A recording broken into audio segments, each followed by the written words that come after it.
یو ورځ داسې د اهل جنت تپوس کوي عن المجرمین مجرمانو نه ما سلککم فی سقر تاسو ولې جهنم ته روان یې دوی به ورته په ژړا شي د دوی هغه ژړا قرآن بیانوي دوی به ورته ژاړي لم نکو من المصلین موږ به مونځ نه کولو موږ به د مونځ اهتمام نه کولو کله وی بیلمازه انسان له قرض مه ورکوئ دی د الله قرض نه ادا کوي نو د مخلوق به څه ادا کوي وی دی د مسلمانانو په مخبره کې مه ښخوئ د ده په وجه باندې نورو مړو ته تکلیف دی د دې بیلمازه انسان ته خو خنزیر هم پناه غواړي ټول مسلمانان مؤذن آواز کوي حی علی الصلاة حی علی الفلاح ستا الله تا ته آواز کوي مون خدا کا چرګ आवाज هم ناورو کنا وی دا چرګ आवाज کوي کنا چرګ کوکړو کوړو आवाज نه کوي ښا ووري فقها او محدثین لیکلي دي وی چرګ आवाज کوي قومو قومو اوچت شي چرګ आवाज کوي اے غافل مسلمانانو قومو اوچت شي ایها الغافلون دی غفلت کے کامیابی نشتا اللہ وی زما بندہ دے پاسی شیطان وی زما تابدار دے دے چکل اوچت نشی کنا دا کم بختا شیطان خوشحال کی و رب العالمین ناراض کی کنا کہ رب العالمین پا ورځ د حشر باندې مور له اختیار ورکی مور له چې مورې تاله مې اختیار درکو د دې خپل بچي په باره کې د جنت او جهنم فیصله وکړه نو دا مور به د جنت فیصله کوي او که نه د جهنم فیصله وکړي مور به د جنت فیصله کوي نو رب العالمین د خپل بنده صد او یو میندو نم زیاده مینه کوي خو صرف من خپل الله خفه کړی نن که من خپل الله ته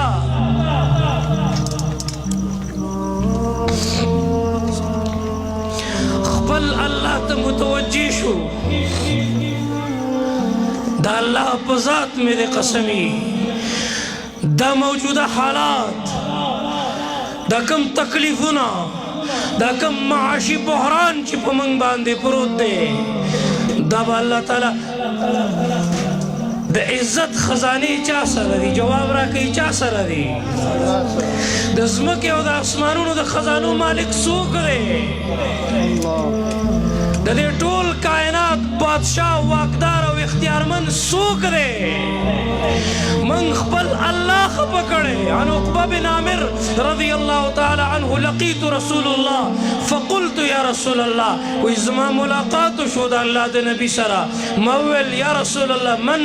نجات څه کې دی وی د الله نبی فرمای وابکی علی خطیئتک په خپلو ګناهونو باندې ژړاګانې کوه منگ لا جڑا نراسی کله چې منگا جڑاگانی شروع کړي کنا جب دل میں خدا نہیں تو سجدے میں کس کی تلاش ہے جب میں سر بسجود ہوا تو زمین سے آنے لگی صدا تیرا دل تو ہے صنم تجھے کیا ملے گا نماز میں نن چې دا مور جاړي کنا دا الله د رحم فیصلې ناراضي ښا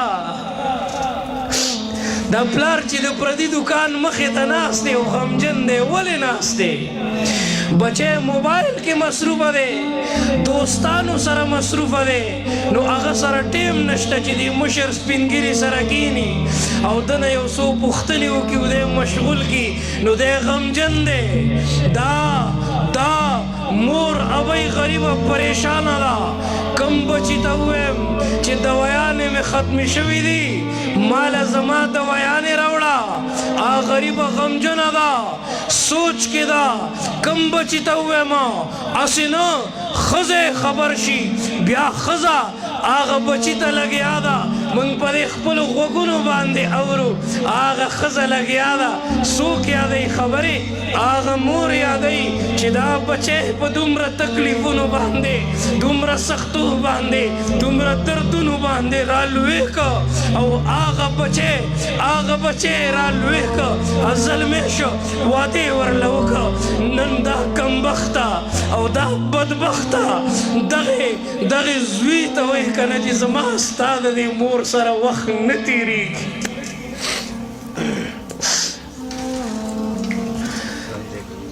دی ورته څه وایي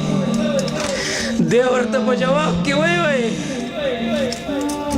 لږ غوندې عمر به یې بوډۍ شوې ده بس مازغې کار نه کوي ګزاره ورسره کوه هغه شپې را یادې که چې کټ کې به دې ورته ګندګي کوله څومره تکلیفونو باندې ته رالوی کړې